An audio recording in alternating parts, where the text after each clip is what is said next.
तद्भक्ताय नमो नमः। ओम नमो भगवते वासुदेवाय। ओम नमो भगवते वासुदेवाय। ओम नमो भगवते वासुदेवाय। ओम नमो भगवते वासुदेवाय। ओम नमो भगवते वासुदेवाय।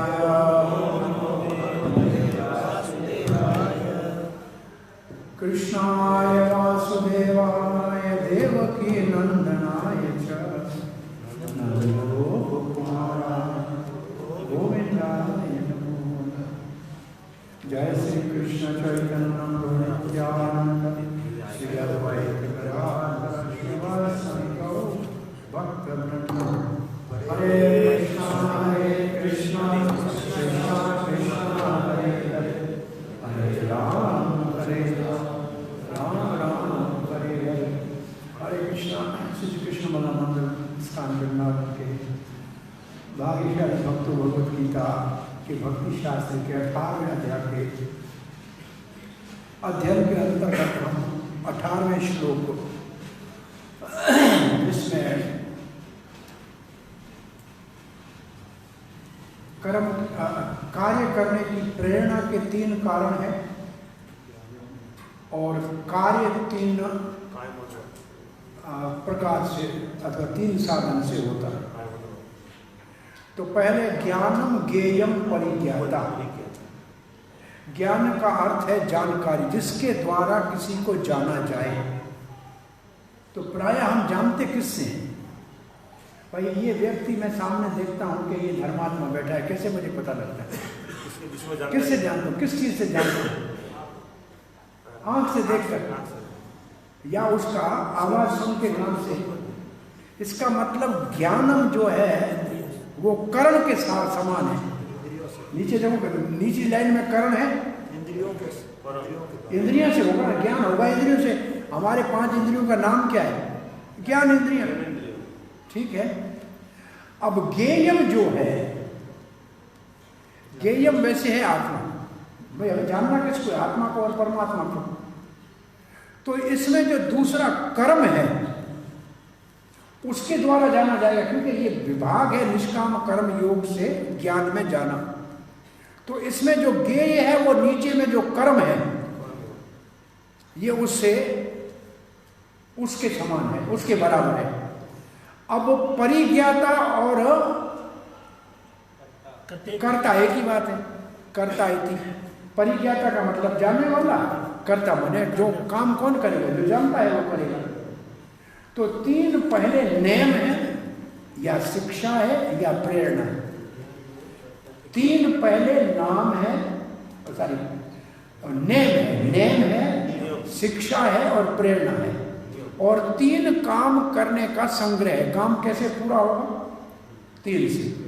तो ये बातें यहाँ कही गई है। तो 14वां शब्द का अर्थ है प्रेरणा या नेम या शिक्षा। हाँ, ज्ञेय कर्म। ज्ञेय का अर्थ है जानना। किसको जानेंगे? आत्मा को।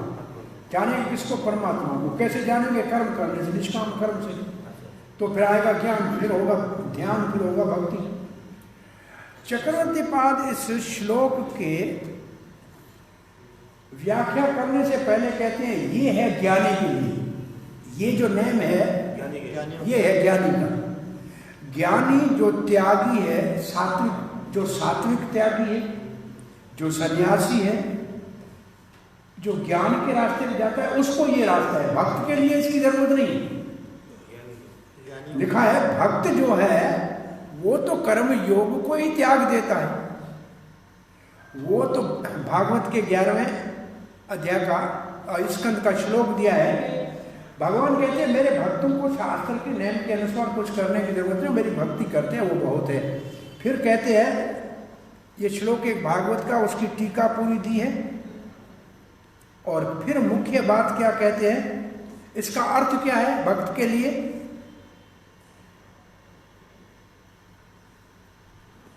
कि हमारी चेतना जितनी शुद्ध होगी उतनी मात्रा में हमारा ज्ञान उदय होगा। अच्छा बाबा वापस याद कीजिए तीसरे अध्याय को। तीसरे अध्याय का नाम क्या है? कर्मयोग। कर्म योग का लक्ष्य क्या है? कर्म योग क्यों करते हैं? स्वर्ग को प्राप्त करने वाले, स्वर्ग के लिए, निष्काम कर्म योग का लक्ष्य है अंतःकरण की शुद्धि। क्या है? अंतःकरण की शुद्धि। अंतःकरण की जितनी शुद्धि होगी उतना हमें अधिक ज्ञान जल्दी होगा। ये सिद्धांत ये हो गया कि हमारी चेतना की शुद्धि जितनी होगी, अंतःकरण में चेतना भी है, जो दूषित है उसको शुद्ध करनी है। अंतःकरण में 3 चीजें तो सबको याद होती है सदा। अंतःकरण में 3 है, कौन सी है? मन बुद्धि अहंकार, और चौथी है चेतना। दूषित चेतना या चित्त, मन बुद्धि अहंकार और चित्त। तो इनको शुद्ध करते हैं हम किससे? निष्काम कर्म योग से। लेकिन भक्ति तो अपने आप में इतनी शक्तिशाली है कि उसको दूसरे साधन की जरूरत ही नहीं। तो काहे के लिए कर्म करे शुद्ध करने के लिए? ये तो चेतो दर्पण मार्जन हो जाएगा भाई, भगवान के नाम से शुद्ध हो जाएंगे। भक्ति तो अपने आप में शक्तिशाली है। तो पहले तो ये कहते हैं जितनी मात्रा में हृदय की शुद्धि होगी निष्काम कर्म में, उतनी मात्रा में ज्ञान का उदय होगा। इसलिए ज्ञान के उदय के लिए सन्यासी को निष्काम कर्म योग करना चाहिए, तभी हृदय की शुद्धि होगी, तब ज्ञान होगा। ज्ञान के लिए ये जरूरी है। पर तो भक्त को जरूरत नहीं है। जो पहले ज्ञान के स्तर पे पहुंच जाए उसको तो फिर कर्म की जरूरत नहीं है। फिर 6ठे अध्याय का दूसरा ही श्लोक है, दूसरा है मेरे ख्याल में, 6 का तीसरा है। क्या है 6 का तीसरा? आरुक्षुर मुनिर योगम कर्म कारणम उच्यते योगारुष्टस्यैव क्षम कारणम उच्यते। जब योग का अभ्यास करे तो कर्म जरूरी है। जब योग में सिद्धि हो तो कर्म की आवश्यकता नहीं है। इसका मतलब कर्म त्याग दो। अब सिद्धि हो गई तो फिर क्या करेंगे? तो हो गया। और दूसरा श्लोक भी है 3 का 17, यस्त्वात्मतरेव स्यात् आत्मतृप्तस्य मानवः आत्मनेव च संतुष्टः तस्य कार्यं न विद्यते। जो आत्मा में आनंद लेता है, आत्मा में संतुष्ट है और आत्मा में तृप्त है, तो उसको कर्म करने की क्या जरूरत है? इसका मतलब उस ज्ञान से उसने आत्म साक्षात्कार कर लिया। और फिर एक भक्ति के लिए विशेष उसको जरूरत नहीं है। भक्त ये तो ज्ञानियों का है। भक्त के लिए तो भागवत का श्लोक दिया है कि गोपियों का कृष्ण के साथ रास लीला का श्रवण करने से हृदय रोग काम का नाश हो जाता है। तो भक्तों को तो इस कुछ भी करने की जरूरत नहीं है। वो तो भगवान का हृदय कौन शुद्ध करता है? भक्तों का हृदय कौन शुद्ध करता है? चक्रवर्ती बात कह रहे हैं, भक्तों का हृदय शुद्ध करता है भगवान। कैसे? बोला कथा सुनने से। प्रवेश कर्ण रंध्राम स्वानाम सरोवरम, कानों के द्वारा हृदय में जाके, और ध्रुवी शमलम कृष्ण सारा मैल धो देता है। ये श्लोक लिखा है। तो भक्त को तो हृदय पवित्र करने की जरूरत ही नहीं। अब ये बात कह दी जनक,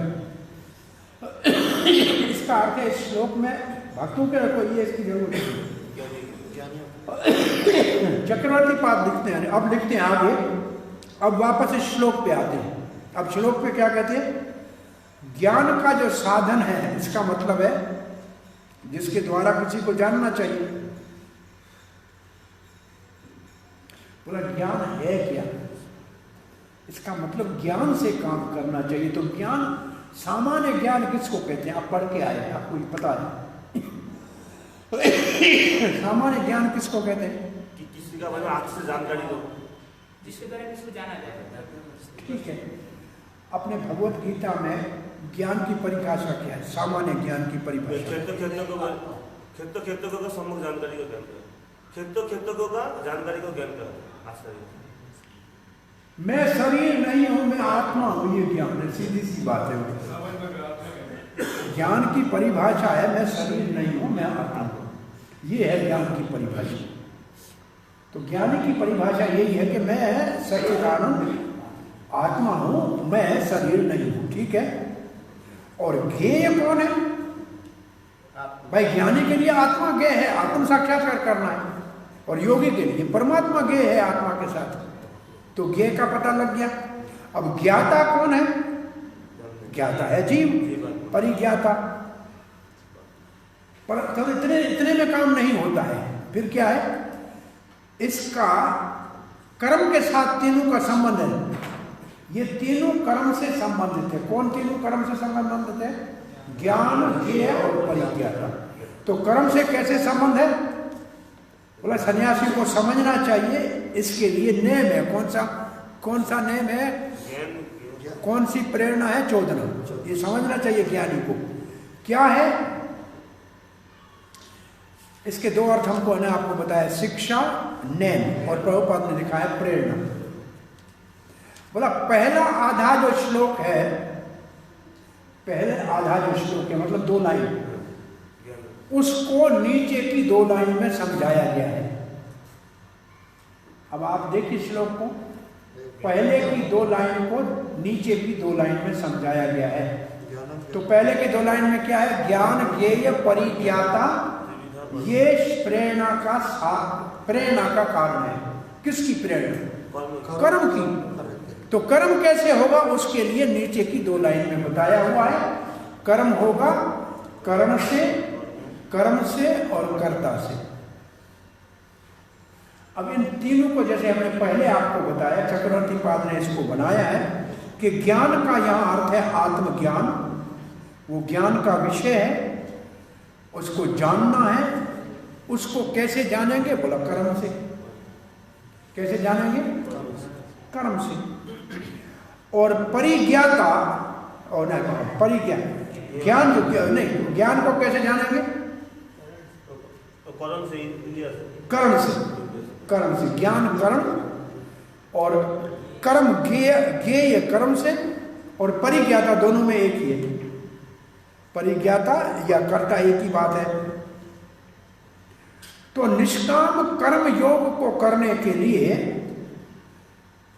ये 3 चाहिए, तब कर्म का संग्रह होगा, कर्म संपूर्ण होगा। तो कर्म का नियम ये है कि इन तीनों के द्वारा कर्म पूरा होता है।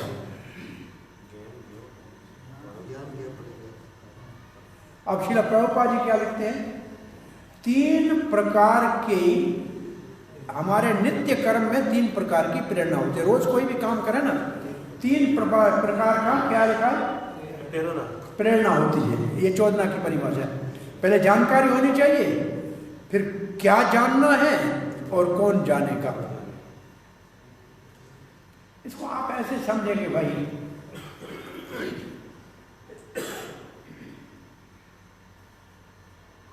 प्रसाद बनाना है।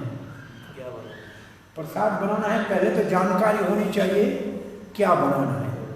रोटी बनाएंगे कि सब्जी बनाएंगे, चावल बनाएंगे कि दाल बनाएंगे, ये पहले पता लगना चाहिए। फिर बनाएंगे का पता लग गया, लेकिन बनाना किसको आता है? भाई जिसको बनाना आता है उस कारीगर को बुलाओ ना, जो जानकार है उसको बुलाओ। और फिर जो जानकार आएगा वो कार्य करेगा। क्या के लिए प्रसाद बना रहे हैं? भगवान को भोग लगाने के लिए। तो ये सब चीजें साथ साथ में जाननी पड़ेगी। तो कैसे बनाएगा? बोले सामग्री सारी चाहिए। इसलिए हम एक शब्द कहते हैं, जो जानकार होते हैं उसको कहते हैं ये कलाकार है, ये इस काम को जानता है। तो प्रभुपाद जी उस दृष्टि से लिखते हैं 3 प्रकार की सब कार्य में प्रेरणा होती है। पहले जानकारी होनी चाहिए, फिर किस चीज को जानना है ये पता होना चाहिए, फिर कौन जानता है। भाई कौन जानने वाला है? कौन आदमी कौन है? व्यक्ति। तो ज्ञान का विषय और जानकार। फिर प्रभुपाद जी लिखते हैं कार्य के लिए कुछ औजार चाहिए। लिखा है औजार, लिखा है क्या लिखा है? उपकरण, ना इंस्ट्रूमेंट लिखा है, द इंस्ट्रूमेंट ऑफ वर्क। हाँ क्या लिखा है? उपकरण, इंस्ट्रूमेंट। हम तो कहें क्या सामग्री। अब बिजली वाले को बुलाएगा क्या क्या? पेचकस लाएगा कि ग्लास लाएगा, इसको कहते हैं औजार। तो औजार हमारे क्या है काम करने के? इंद्रियां। इंद्रियां है उपकर्म, फिर है काम जिसको करना है। किससे करना है? इंद्रियों से। क्या करना है? कौन सा काम करना है? पकाने का काम करना है, कपड़े सीने का काम करना है। कौन करेगा? करने वाला। ये तीन हो गए। अब प्रभुपाद कहते हैं मानव समाज में ये जो सब चीजों की आवश्यकता है। और प्रभुपाद कहते हैं पहले कोई कार्य शुरू करते हैं ना, उससे पहले तो कोई हमारे को प्रेरणा होनी चाहिए, भाई क्या काम करना है। जब प्रेरणा हो गई तो उसके बाद हम बैठ के पहले उस काम की सारी योजना बनाएंगे। वो अब काम नहीं बना है, लेकिन योजना बन गई दिमाग में। अब ये समझ में आया कि हमारे को हलवा बनाना है तो इतनी सूजी चाहिए, इतना घी चाहिए, इतनी चीनी चाहिए, इतनी लकड़ी चाहिए। ये तो जानकारी हो गई। कारीगर भी आ गया, कारीगर जो बनाना जानते हैं उसको भी बुला लिया। तो पहले तो योजना बनाएंगे, वो तो पेपर पे किताब में बनाए, दिमाग में बनाए, फिर उसको करने के लिए सारा साधन। तो प्रभुपाद कहते हैं पहले ऐसे मन में सूक्ष्म रूप से उसका योजना बनाते हैं और फिर उस कार्य को करते हैं। तो पहले मानसिक रूप से हम उस कार्य का विचार करते हैं, सोचते हैं कैसे करना चाहिए, करने की इच्छा करते हैं, और इसको कहते हैं प्रेरणा। प्रभुपाद जी प्रेरणा की परिभाषा क्या लिखते हैं? देखो, पहले मनुष्य को सोचने, अनुभव करने, पहले सोचना, समझना, करने की इच्छा करना, इसको प्रेरणा कहते हैं। ठीक है।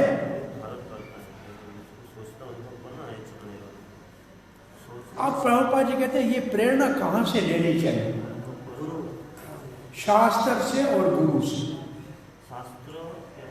अब आप इस चीज को जो हमने पहले दो शब्द कहे थे, अब इसमें बिठा के दिखाओ। जो शब्द चौदना है, इसके लिए चक्रवर्ती निपाल ने जो दो शब्द कहे हैं, और प्रभुपाद जी के इस परिभाषा से शास्त्र और गुरु के साथ दोनों को बिठा के दिखाओ। शास्त्र हो गया नेम, गुरु हो गई शिक्षा। शिक्षा गुरु से हुई, शास्त्र से नेम आया। तो दोनों बातें दोनों एक है, लेकिन कहने का ढंग दूसरा है। बात समझ में आ रहा है? शिक्षा शास्त्र गुरु से और नेम शास्त्र से, इसको कहते हैं। ये परिभाषा किसकी है? प्रभुपाद जी के। ये जो परिभाषा है ये 14 शब्द की, ठीक है, जिसको प्रेरणा कहते हैं। तो प्रेरणा शास्त्र और गुरु से लेना, इसका मतलब नेम और शिक्षा के अनुसार कार्य करना। अब कहते हैं जब आपके पास प्रेरणा है तो फिर कार्य करने वाला चाहिए, तब कार्य होगा। तो कार्य करने वाला मिल गया, कार्य का पता लग गया, फिर बोला इंद्रियां हो जिससे करेंगे। करेंगे किससे करेंगे? भाई कोई इंद्रियों से करेंगे ना, तो इंद्रियां चाहिए, और इंद्रियों के अंदर और एक अंतःकरण मन भी है, जो इन सारे इंद्रियों का केंद्र है। हमारे मिठाई बनाने का हमारे परिवार में एक हमारे बड़े पिता के ताऊ है ना, वो मिठाई के कार्य करते हैं, 2-3 तीनों। वो कहते हैं मिठाई हाथ चलता है इससे नहीं होती, हमारी आंख बताती है कि ये पक गया कि नहीं है, उसके रंग से, ये आंख से पता लगता है। एक नज़र से कब बंद करना है, कब उतारना है, ये भी एक बहुत बड़ी कला है। ऐसे नहीं है कि अपने आप हिलते हो जाएगा, ऐसा नहीं होता है। तो ये सारी इंद्रियां एकदम तत्पर रहती है, तब ये काम होता है। तो यहाँ लिखा क्या, अब क्या समझ में आ गया हमको कि इंद्रियों के द्वारा कार्य को करने वाला संपन्न करेगा। तो पहले क्या मिला? प्रेरणा। कहाँ से मिली? शास्त्र से और गुरु से। फिर बनी योजना काम की, और फिर इंद्रियों से काम किया, करने वाले ने किया, और जो काम था वो संपन्न किया। और ये प्रभुपाद जी लिखते हैं, तो इस सारे कार्य को कर्म संग्रह कहते हैं। अब हमारा ये विभाग पूरा हो, तीसरा विभाग है योग की सीढ़ी का सारांश। पहला भाग योग सीढ़ी का सारांश, पहला भाग हमारे कर्म 3 गुणों के अनुसार कर्म, हमारे सारे कार्य 3 गुणों के अनुसार है। तो अब हम क्या पढ़ने जाएंगे? हमने ज्ञान पढ़ा ना, फिर कर्म पढ़ा, फिर कर्ता पढ़ा। तो ये तीनों सात्विक कौन से, राजसिक कौन से और तामसिक कौन है? अब ये बात चलेगी।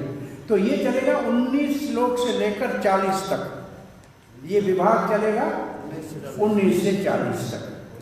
तो आइए पहला पढ़ते हैं 19वां। ज्ञानम कर्म च कर्ता च त्रैधेव गुण भेदितः प्रोच्यते गुण सांख्याने यथावत् शृणोतान्यपि। शृणु का मतलब तो सबको आता है, सुनो। क्या सुने? 3 के विषय में सुनो। किसके? ज्ञान कर्म कर्ता त्रिविधा गुण भेदिता। प्रकृति के तीनों गुणों के भेद से ज्ञान को, कर्म को और कर्ता को मुझसे सुनो। तो आपसे सुने, कहीं और भी इसका वर्णन है क्या? अगर ये पूछा जाए तो लिखते हैं तानी अपि यथावत प्रोचते गुण सांख्याने। शास्त्रों में इसका वर्णन है। इसका मतलब भगवान जब कोई बात कहते हैं तो शास्त्र का प्रमाण देते हैं। तो पहली लाइन में 3 गुणों के अनुसार ज्ञान, कर्म और कर्ता की व्याख्या मैं करूंगा जैसे शास्त्रों में की हुई है। ये बहुत सीधी बात है।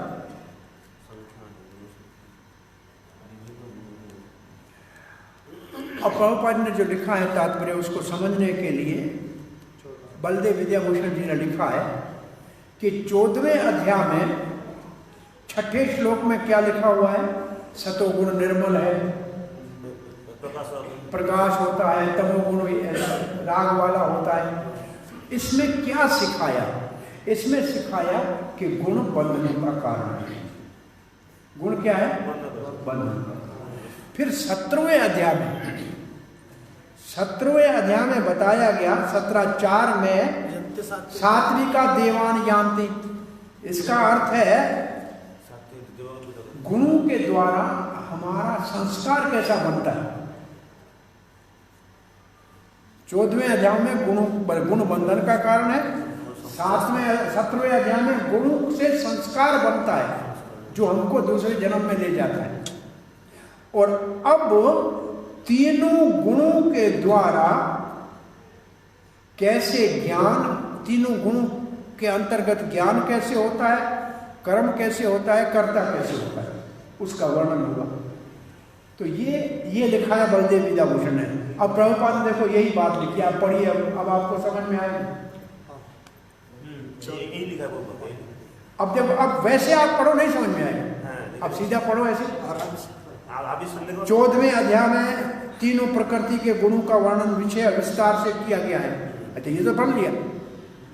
और उस अध्याय में ये कहा गया है सतोगुण जो है प्रकाश करता है, रजोगुण जो है और भौतिक, और तमोगुण जो है वो आलस है। ये तो ठीक है, लेकिन इससे हुआ क्या? इससे हुआ गुण बंधन का कारण। और फिर देखा है बंधन का कारण, वो तीसरी लाइन में आ गया बंधन का कारण। ये मुक्ति का साधन नहीं है। जहां तक के सतोगुण भी बंधन में डालता है। 17वें अध्याय में क्या लिखा है? पूजा किसकी करता है? सतोगुण वाला। तो इससे अब ये नहीं लिखा है कि संस्कार उससे बनते हैं जिससे दूसरे जन्म में जाता है, लेकिन भाव वहां से लिया हुआ है। अब इस यहां बताया जा रहा है 3 गुणों के अनुसार ये कैसे है। अब हम ज्ञान को पहले 3 गुणों में समझेंगे। सर्वभूतेषु येन एकं भावम् अव्ययम् ईक्षते अविभक्तान् विभक्तेषु तज्ज्ञानं विधि सात्विकम्। उस ज्ञान को सात्विक मानूं, ये तो ठीक है। अब इसमें अव्यय शब्द को, अव्ययी क्षत्र को पहले समझो। अव्यय का मतलब क्या है? अविनाशी कौन है? अविनाशी भगवान भी है, अविनाशी जीवात्मा है। तो यहां वर्णन है जीवात्मा का। भावम अव्ययम ईक्षते, और फिर है अविभक्तम, और येन ऐकम, येन ऐकम,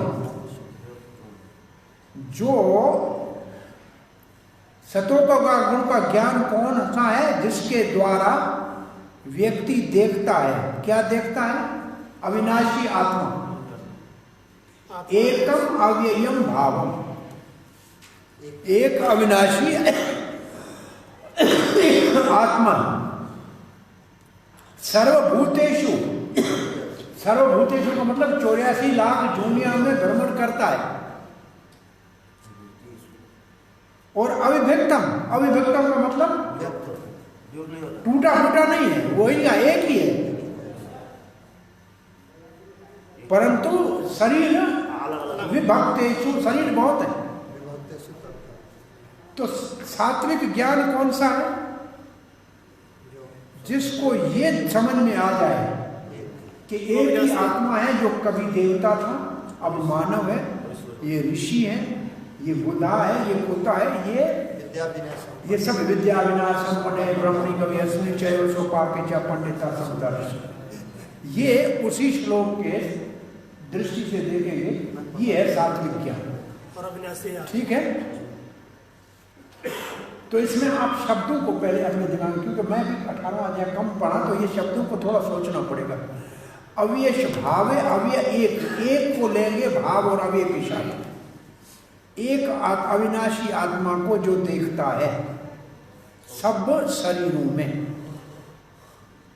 के है एक, लेकिन दिखती है सब नाना प्रकार के शरीरों में। तो शरीर अनेक है, आत्मा एक है। ये है सात्विक ज्ञान। तो सात्विक ज्ञान की ये परिभाषा है।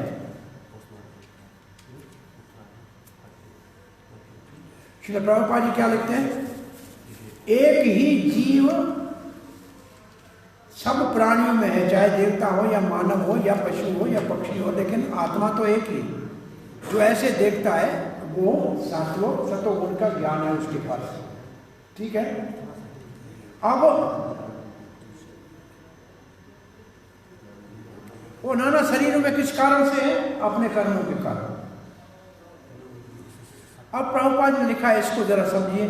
7वें अध्याय में जीव को भगवान की पराशक्ति कहा गया है, लिखा। ठीक है ना। तो पराशक्ति तो भगवान की एक ही है। इसका मतलब जो भगवान की एक पराशक्ति जीव को देखता है कि सब में एक है, वो सात्विक है। और फिर प्रभुपाद जी जीव के लिए जो शब्द आया है श्लोक में, उसकी परिभाषा करें अव्यय की। शरीर जो है नाशवंत है, आत्मा अविनाशी है। शरीरों में विभाजन है, शरीर भी अलग अलग लगते हैं, क्योंकि 84 लाख की नाना प्रकार की दुनिया है, परंतु जो उसके अंदर जीव है वो अविभाजित है। अविभाजित जीव का क्या परिभाषा है? क्यों? पराशक्ति है, एक ही है भगवान की पराशक्ति। 1000 तो है नहीं। अब प्रभुपाद ने एक शब्द लिखा है, इसको समझ में कुछ आता है? ऐसा निराकार ज्ञान है। Difference are perceived in terms of body. शरीर अलग अलग दिखते हैं, क्योंकि नाना प्रकार के शरीर हैं भौतिक जगत में बद जीवों के, परंतु जीव शक्ति दिखती है कि विभाजित है, परंतु है नहीं ऐसा। अब देखो, ये शक्ति के लिए शब्द है। शक्ति क्या होती है? शक्ति और शक्तिमान में क्या अंतर है? निराकार शक्तिमान साधा। शक्ति होती है निराकार और शक्तिमान होता है व्यक्ति। अब प्रभुपाद ने लिखा है ऐसा निराकार ज्ञान जो है आत्मसत्ता तय है। वो आत्म साक्षात्कार का एक नमूना है। नमूना तय है। भगवान की विभूति निराकार। ये भगवान की शक्ति है। ये क्योंकि ज्ञानियों का है विशेष, इसलिए ये लाइन लिखी हुई है। अब दूसरा श्लोक पढ़ते हैं। पृथक्त्वेन तु यज्ञानम् नाना भावान् पृथक्विधान् वेति सर्वेषु भूतेषु तज्ज्ञानं विधिराजसम्। पृथक्त्वेन, पहले तो यज ज्ञानम विधि राजसम, इसका मतलब उस ज्ञान को राजस ज्ञान समझो जिसके द्वारा वेति, उसके द्वारा जो समझ। पृथक्त्वेन तु यज ज्ञानम, ये पृथक्त्वेन यज ज्ञान का मतलब अलग अलग लोगों की अलग अलग विचारधाराएं हैं। जैसे बुद्धों की विचारधारा अलग, जैनियों की विचारधारा अलग, ज्ञानियों की विचारधारा अलग, भक्तों की विचारधारा अलग। ये तो बहुत सारे विचारधारा हैं ना आत्मा के लिए। भाई जैन तो, भाई बुद्ध तो आत्मा का शरीर खत्म हो गया, आत्मा खत्म हो गई, वो तो ऐसे मानते हैं। तो ये सारे अलग अलग सिद्धांत को जो मानता है, और नाना भावम का मतलब अलग अलग मत, अलग अलग मत। सर्वेषु भूतेषु पृथक्विदम, के सारे जो शरीर है वही आत्मा है। मानो इसका अर्थ है कि 84 लाख प्रकार के शरीर आत्मा एक ही है, वो ऐसे मान लेते हैं। और वो नाना प्रकार के मतों के कारण निर्णय नहीं कर पाते हैं, तो उसके ज्ञान को राजसिक कहना चाहिए। जो जानते हैं पृथक्त्वेन अलग समझता है जीव को। बोला ये जीव जो देवता है वो अलग है, मानव है वो अलग है। कोई कहे कि देवता में जो आत्मा है वो अलग है, चूंटी में वो अलग है, मानव में वो अलग है, और शरीर खत्म होगा तो वो भी खत्म हो जाएगा। ये चेतना है, थोड़ी देर के लिए रही है, तो इसलिए कहां से उसने सुना है? बोला नाना मत से सुना है। किसके मत से सुना है?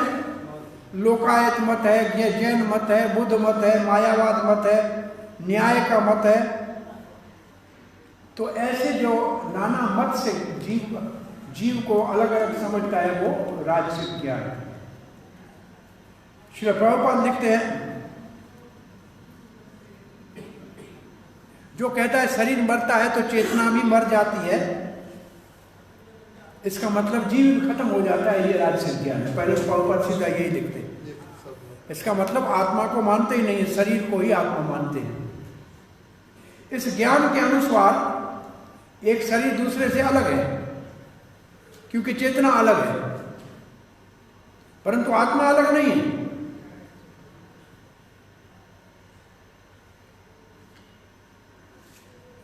इसका मतलब चेतना आत्मा से नहीं आती है, बस थोड़ी देर के जब शरीर है तब आत्मा है, शरीर गया चेतना गई। शरीर ही आत्मा है, प्रभुपाद जी लिखते हैं, अलग आत्मा कोई नहीं है।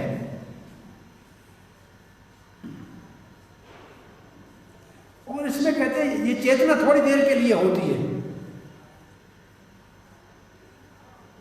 अब प्रभुपाद एक दूसरा मत दे रहे हैं। तो अभी तक क्या हमने मत समझा? शरीर ही आत्मा है, शरीर ही आत्मा, और चेतना शरीर में है, शरीर खत्म हुआ, चेतना खत्म हुई, है। इसका मतलब दूसरा जन्म होता ही नहीं, इसका अर्थ ये हुआ। अब और इसका एक अर्थ क्या हो सकता है? प्रभुपाद लिखते हैं कि कोई व्यक्तिगत आत्मा है ही नहीं, एक ही आत्मा सर्वव्यापक है। एक ही आत्मा सर्वव्यापक है जो पूर्ण ज्ञानमय है, लेकिन जब वो शरीर में आती है तो थोड़ी देर के लिए अज्ञान, ये है मायावादी, ये है मायावादी कि ब्रह्म एक है, वो शरीर से बाधित हो गया है। इसलिए अपने आप को परिच्छिन्न मान रहा है। ये शरीर छूट जाएगा तो ये अखंड ब्रह्म के साथ मिलकर यही बनेगा। आकाश, घट आकाश, मट आकाश, ये वो सिद्धांत है। जरा पढ़ के अब देखो, ये समझ में आ रहा है क्या लिखा है? पढ़िए जरा।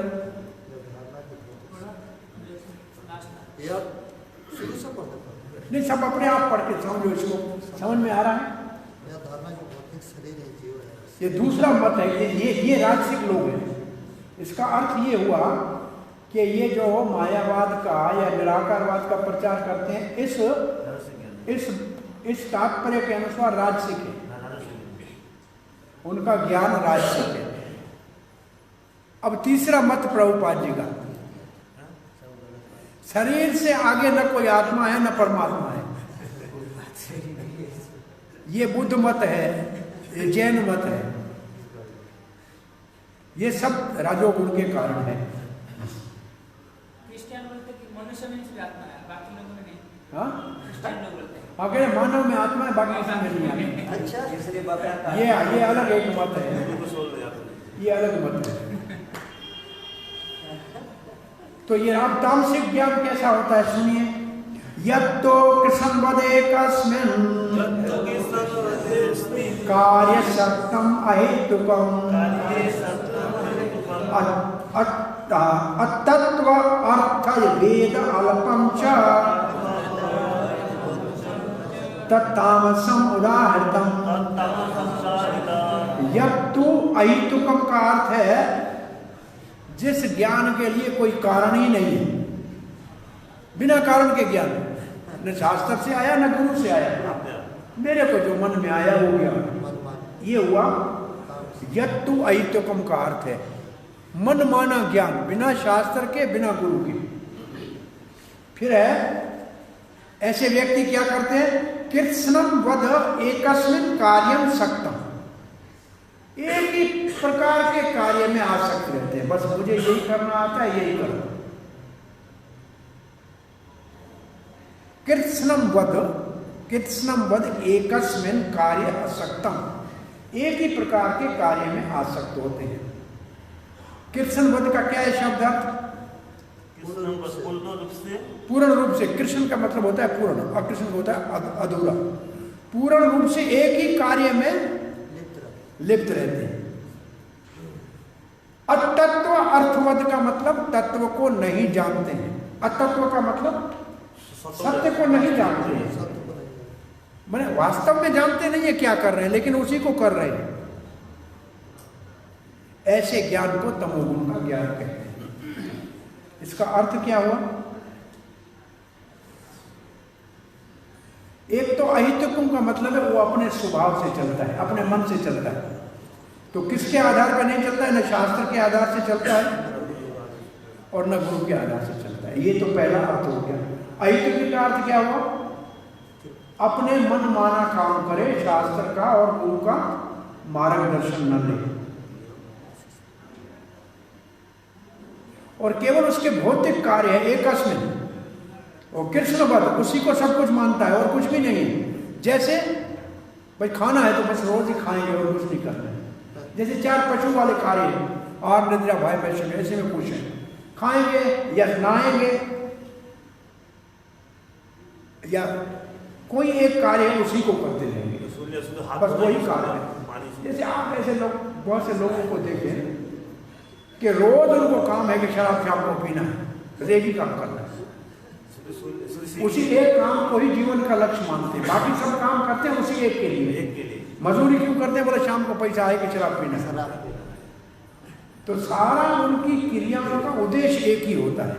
और कामी लोग होता सारा दिन कमाएगा, बोला पे मैं जाऊंगा व्यभिचार कर, तो उनका उद्देश्य क्या? यहाँ लिखा है 3, या खाने के लिए, या सारा दिन कमाएगा और शाम को जाके किसी अच्छे रेस्टोरेंट में खाएगा। बोला काम क्यों करते हैं? बोला 3 काम के लिए, या 3 काम लिखे हैं मंदिर विद्याभूषण, या खाने के लिए, या नहाने के लिए लिखा है, या स्त्री का संग करना। नहाने का अर्थ ये है कि सारा दिन कुछ लोग ऐसे होते हैं, बरसात के दिनों में हमें मालूम है बच्चे पानी का तालाब होता ना, सुबह जाते थे शाम तक वही होते, जब भूख लगती तब घर आते थे, हाँ तो खेलते हैं सारा दिन पड़े होते हैं। तो एक ही काम करते हैं, हो गया कार्य करता है कोई। बहुत से लोग देखो सुबह से कमाते हैं, कमा लिया, पैसा आ गया, शाम को खाया, खत्म, फिर कल दोबारा कमाए। तो जिंदगी का लक्ष्य एक ही और कुछ नहीं, ये इसका अर्थ है। तो न वेदों के कार्यों में रुचि नहीं है, यज्ञ में रुचि नहीं, जप में रुचि, दान में रुचि नहीं है, वो सत्य को जानते ही नहीं है कि जीवन का लक्ष्य क्या है। और उनका अल्प एक शब्द है। देखो इसमें तामसिक ज्ञान के कितने शब्द है देख लो। एक तो अतत्व अर्थवद, इसका मतलब सत्य को नहीं जानते हैं।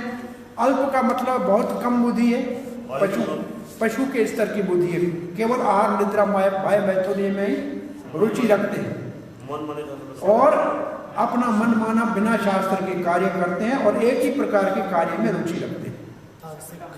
और प्रभुपाद जी क्या लिखते हैं? सामान्य व्यक्ति का ज्ञान तमोगुण का होता है। प्रभुपाद जी सीधी बात करते हैं, आम व्यक्ति तमोगुण के ज्ञान से तमोगुण के ज्ञान में रहता है।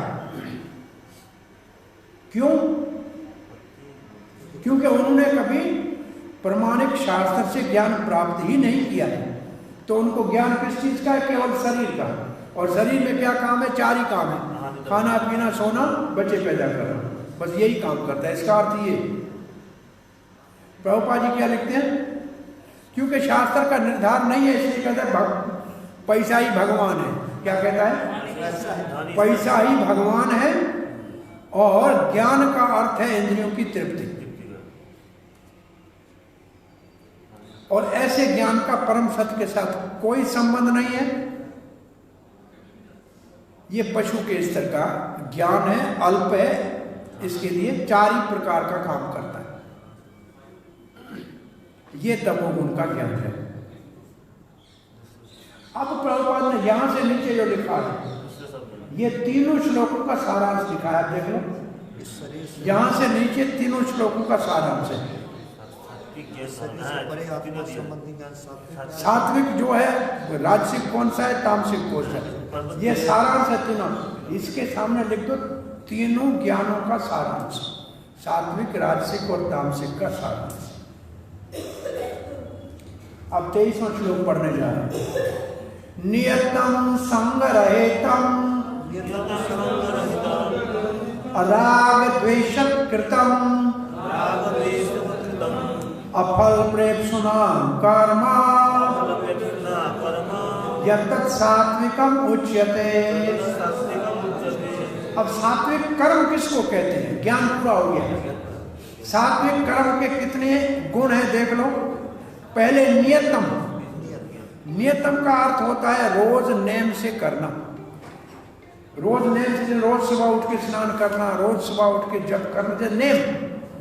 तो नियतम का मतलब नेम से। नेम कहां से आया? शास्त्र और गुरु से। ठीक है। फिर है संगरहितम। संगरहितम का हमने 2 दिन से हम संग पढ़ के आए।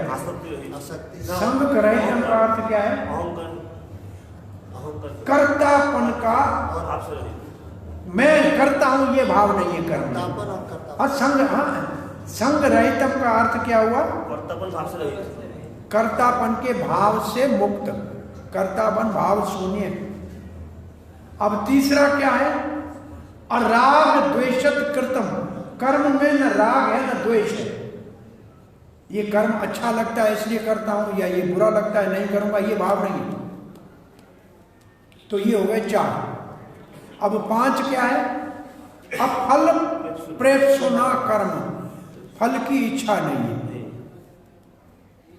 तो ऐसे कर्म को सात्विक कर्म कहते हैं। 4 चीजें ऐसी, 4 ही है कि ज्यादा है? देखो 4 है। ये कोई भी कार्य आप में करो उसमें ये 4 चीजें हैं तो कार्य सात्विक है।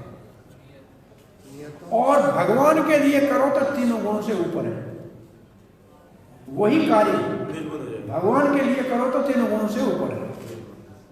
नहीं तो सात्विक कार्य के लिए क्या चाहिए? पहला क्या चाहिए? नियतम कर्म, शास्त्र और गुरु के निर्देश से नित्य रोज उसी नियम से कर्म करना, पहला नियम से करना। कर्तव्य भाव से रहे। दूसरा कर्तापन को छोड़ना, और तीसरा राग द्वेष कर्म में नहीं होंगे। अच्छा है इसलिए करता हूँ, बुरा है इसलिए नहीं करूँगा, नहीं। और चौथा फल की इच्छा ना हो। ये हो गया सात्विक कर्म। ज्ञान तो पहले आ गया ना, ज्ञान तो पहले हो गया। अब एक शब्द को समझे, नियतम की परिभाषा और समझिए। नियतम की परिभाषा क्या है प्रभुपाद जी के शब्द में? वर्ण आश्रम के हरे के निर्धारित कर्म को नियम से करें। अब नियमतम का अर्थ क्या हो गया, देख लो अच्छी तरह से पढ़ो। शास्त्र के अनुसार वर्ण आश्रम के कर्मों का पालन। शास्त्रों से जो नियम दिया गया है, नियतम का अर्थ है नित्य शास्त्र के अनुसार अपने वर्ण आश्रम का कर्म के पालन करना। तो नियतम के साथ क्या शब्द आप पक्का याद करेंगे? वर्णाश्रम के, शास्त्र में वर्णित वर्णाश्रम के कर्म। अब देखिए आप प्रभुपाद जी ने यहाँ संग्रहितन कौन सा शब्द लिखा है? देखो आसक्ति के साथ एक और शब्द लिखा है, जो अनासक्त भाव से अथवा सामित्व। अनासक्त और क्या लिखा है? सामित्व के अधिकार के बिना, सामित्व माने करता नहीं है, वो लिखा है। देखो लिखा है ना, करता नहीं है। वो प्रभुपाद जी लिखा है करता नहीं है, अपने आप को करता नहीं मानता है। इसका मतलब प्रोप्राइटरी राइट का मतलब मैं इसका मालिक हूँ ऐसा नहीं कहता है, मैं करता हूँ ऐसा नहीं कहता है। इसलिए उसको कोई न प्रेम है न कोई उससे द्वेष है। ये कृष्ण भावना में कार्य करता है। किसके लिए? भगवान की प्रसन्नता के लिए,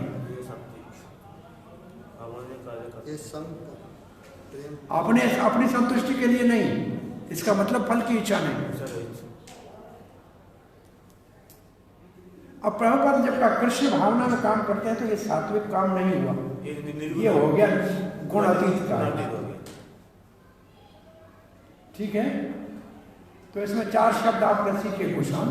अब हम राजसिक कार्य की बात करेंगे। यत्तु कामेप्सुना कर्म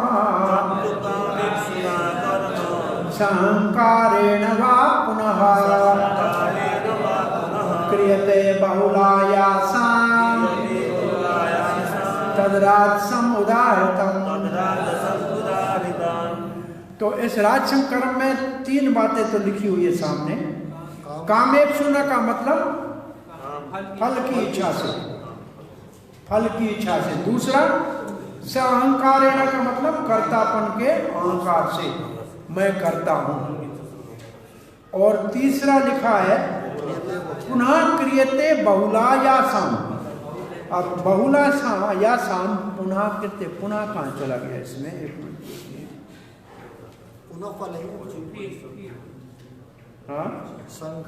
वा पुनः क्रियते। बहुलायासां का अर्थ है बहुत ही कष्ट के साथ, बड़ा परिश्रम के साथ। तो 3 ही बातें हैं राजसिक कर्म की। 3 बातें कौन सी हो गई? फल की इच्छा, कर्तापन का अहंकार और अति परिश्रम। अति परिश्रम पुनः शब्द है, उसका अर्थ क्या लिखा है? दोबारा उसी काम को। वैसे तो पुनः का अर्थ यही है, लेकिन इन्होंने यहाँ ये पुनः लिखा है ना, अहंकारेण वा पुनः। ठीक है, तो इसका तो 3 बातें हो गई। हम प्रभुपाद तात्पर्य दिखाई दिए इसका ना? नहीं। तो आइए 25वां श्लोक पढ़ते हैं। अनुमंदम क्षम्यंसाम अनपेक्ष च पौरुषम मोहादारभ्यते कर्म यत् तामसम् उच्यते। अब वो तामसिक कर्म में पहले है अनुबंधम। अनुबंधन का मतलब काम करोगे तो बंधन पड़ेगा। तो बंधन पड़ते हैं 2 प्रकार के, दोनों आचार्यों ने, प्रभुपाद जी ने और बलदेव विद्याभूषण ने।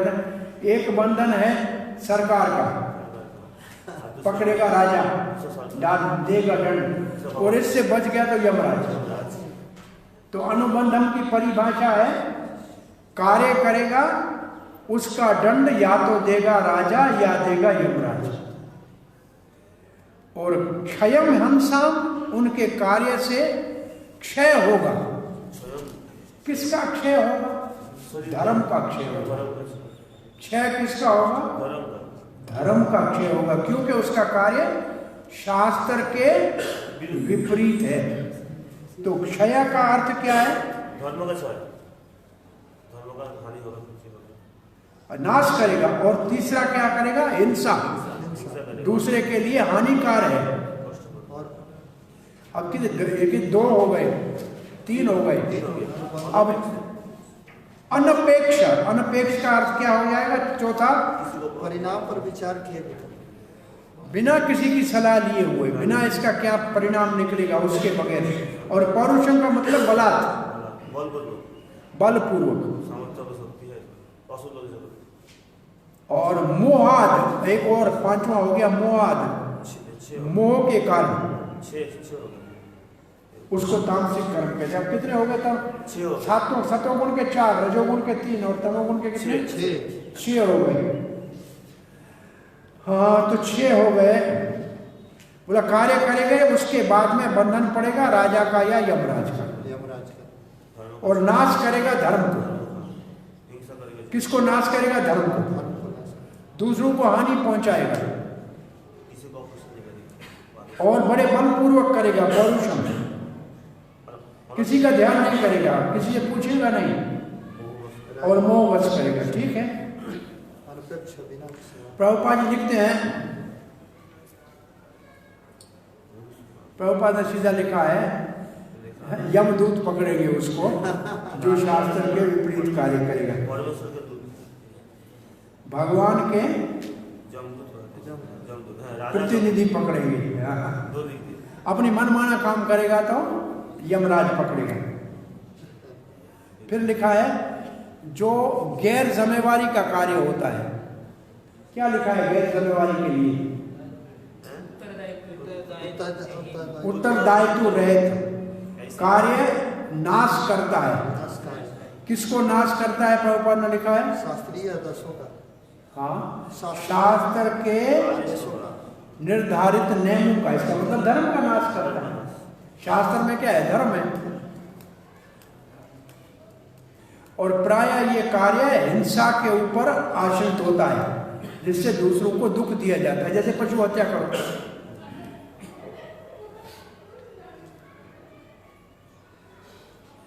और ऐसा दायित्व वाला कार्य वो करता है अपने ही अनुभव के आधार पे, दूसरे का राय नहीं लेता है, न शास्त्र का न किसी समझदार।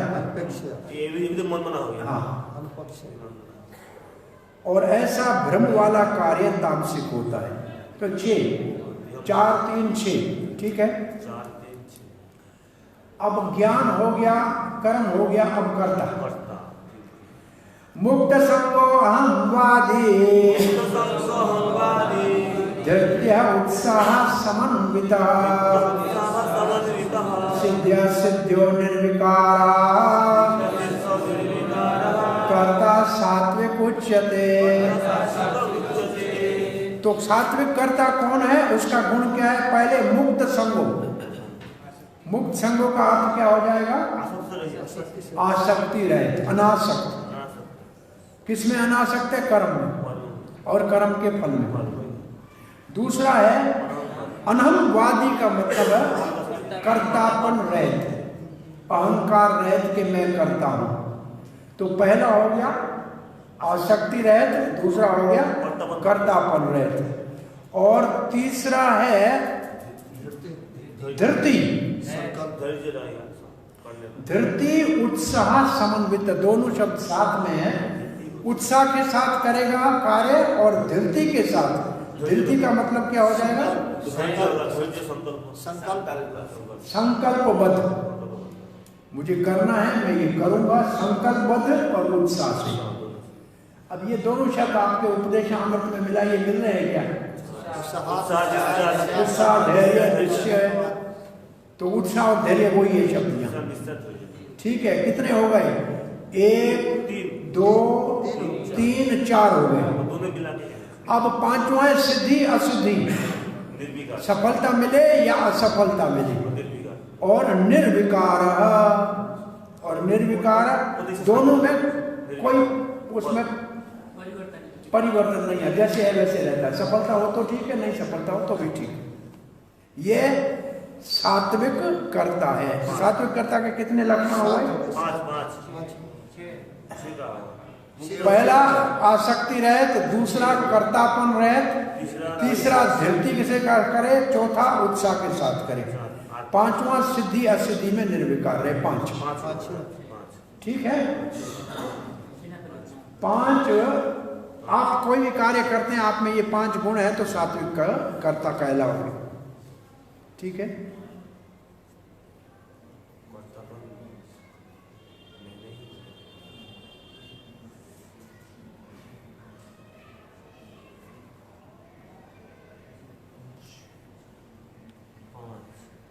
प्रभुपाद जी क्या लिखते हैं? कृष्ण भावना का व्यक्ति सदा ही दिव्य स्थिति में रहता है तीनों प्रकृति के गुणों से, क्योंकि उनको कोई भी फल की इच्छा नहीं होती। जो भी कार्य किया जाता है उसमें अहंकार नहीं होता है, मैं करता हूं ऐसे भाव नहीं होता है, और हमेशा उत्साह बना रहता है। जब तक कार्य पूरा नहीं होता है उत्साह के साथ कार्य करता है। कोई तकलीफ आई उसकी चिंता नहीं है, हमेशा उत्साहित रहता है। सफलता हो असफलता हो उसमें समान रहता है, सुख दुख में समान रहता है। ऐसा कार्य करता सात्विक कार्य है। अब तामसिक कार्य का कर्ता का समाचार ले लो। रागी कर्म फल प्रेप्सो लुब्धो हिंसात्मको अशुचि हर्ष शोकान्वितः कर्ता राजसक प्रकीर्तितः। तो राजसिक कर्ता कौन सा है? पहला रागी, आसक्त वाला। कर्म फल प्रेप्सु का कर्म के फल का इच्छुक। तीसरा लुब्धो, लोभी। और चौथा हिंसात्मको, हिंसा युक्त कार्य में हिंसा हो। अशुचि, अपवित्र। हर्ष शोकान्विता, भाई अच्छा मिलेगा काम, अच्छा होगा, खुश होगा, नहीं होगा तो दुखी होगा। सुख दुख का से प्रभावित होने वाला राजसिक कर्ता कहलाता है। 1 2 3 4 5 6 गुण है राजसिक कर्ता के। बोला पहला जो शब्द है रागी वो किसके लिए है? किसमें आसक्त है? बोला घर, स्त्री, धन, कारोबार, उसमें आसक्त। तो आसक्ति किसकी है? वो लिखा स्त्री पर परिवार, उसमें है रागी। हमेशा गृहस्थी बनना। क्या चाहिए? धन चाहिए, गाड़ी चाहिए, बंगला चाहिए, स्वर्ग चाहिए। लुब्धा का मतलब है लोभी, ये सब हमको आप मिल जाए। दूसरों को दुख देता है, हिंसात्मक, पवित्र नहीं है। किस बात में? कोई कार्य करता है उसमें शुद्धि नहीं रहती है। बेधंधा करता है तो बेईमानी करता है, मिलावट करता है तो अशुचि हो गया। कारोबार करता है पैसा कमाने के लिए, मिलावट वाला काम करता है। अच्छा सुख मिल गया तो खुशी होगा, दुख मिला तो हाय हाय करेगा। प्रभुपाद जी ने क्या लिखा है? किसी विशेष कार्य में अति आसक्ति हो अथवा फल में अति आसक्ति हो, और घर परिवार स्त्री में आसक्त हो, ये 3 बातें प्रभुपाद ने आसक्ति में लिखी हैं। किसी विशेष कार्य में आसक्ति, फल में आसक्ति और परिवार में आसक्ति। अब प्रभुपाद जी दूसरा पक्ष लिखे, ऐसे व्यक्ति को आत्मोन्नति का तो विचार ही नहीं, इच्छा ही नहीं। वो तो केवल ही भौतिक सुख सुविधा के चिंता में लगा हुआ है। अब लुभ दो। अब प्रभुपाद लिखते हैं ये बहुत बड़ा लोभी है। वो समझा जो मेरे से जो मैंने प्राप्त की है ये सदा मेरे पास रहेगी, कभी मैं इसको हाथ से जाने नहीं दूंगा। ये दूसरों से ईर्ष्या करता है और दूसरों के साथ अपनी इंद्रिय तृप्ति के पूर्ति के लिए हिंसा भी कर सकता है, गलत व्यवहार भी कर सकता है। इसलिए ये अपवित्र है। कैसे? जैसे अपने लाभ के लिए दूसरों को हिंसा भी कर सकते हैं। बहुत से लोग, आप देखें कितने लोग पैसा ज्यादा कमाने के लिए दवाई में मिलावट करते हैं। कितने लोग मरते हैं उससे, खाना में मिलावट, बहुत से लोग मर जाते हैं। तो ये हिंसा भी हो गई और अपवित्र कार्य भी होगा क्योंकि मिलावट कर देते। तो मिलावट कर, हाँ गीता में भी तो मिलावट कर देता है। हाँ, तो उसकी वजह से बहुत से लोग पथभ्रष्ट हो जाते हैं। सब जा रहे हैं तो किसी ये सब जो है, और सफलता मिल गई तो बड़ा खुश होगा और असफलता मिल गई तो बड़ा दुखी हो गया। ये राजसिक है। अब तामसिक को सुनिए। अयुक्त पराकृत स्तवदः शठो नैष्कृतो अलसः विषादी दीर्घसूत्री च कर्ता तामस उच्यते। अब तामसी कर्ता कौन है? पहला अयुक्त। अयुक्त का मतलब है जो नहीं करना चाहिए वो करेगा, जो नहीं करना है उसको। अयुक्त का मतलब जिसका नेम है। युक्त का मतलब भगवान से जुड़ा हुआ, अयुक्त का मतलब जो भगवान से जुड़ा हुआ नहीं है। इसका मतलब है जो नहीं करना चाहिए वो करेगा। और प्राकृत का क्या अर्थ है? अपने स्वभाव के अनुसार, जैसा उसने अपने जीवन में, प्राकृत का मतलब प्रकृति से जो उसको स्वभाव प्राप्त। और स्तबध का मतलब जो निमर नहीं है, जो निमर नहीं है, इसका मतलब हठी है। और शठो का अर्थ क्या है?